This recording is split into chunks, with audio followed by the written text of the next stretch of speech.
вақте дилат бишканад иваз мешавӣ. дигар мисли қабл намехандӣ. ба одамон бовар намекунӣ. дӯст намедорӣ. самимӣ шуда наметавонӣ. дигар на захми тоза дорӣ ва на умеди оянда. як гузаштаи кӯчак метавонад ояндаҳои бузургеро хароб кунад. эй кош як оғош, як зоно, як такяву як ҳарф, як садо ё як навозиш метавонист дили одамро ором мекард.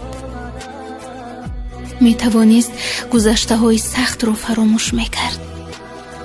мазлумтарин одам ҳамоне буд ки хеле шабҳо барои хеле одамони дилтанг такягоҳе буд, вале дар сахттарин шабҳои худаш такягоҳе надошт. вақте ки дар зиндагӣ муваффақ мешавӣ, дӯстҳоят мефаҳманд ки ту кӣ будӣ. аммо вақте ки дар зиндагӣ аз по меуфтӣ, ту мефаҳмӣ ки дӯстонат кӣ буданд. агар ба зотат бовар дошта бошӣ, на ба рафтани касе ва на аз омадани касе нороҳат намешавӣ. беҳтарин ҳамдам дар ҳар ҳолат фақат худованд буд.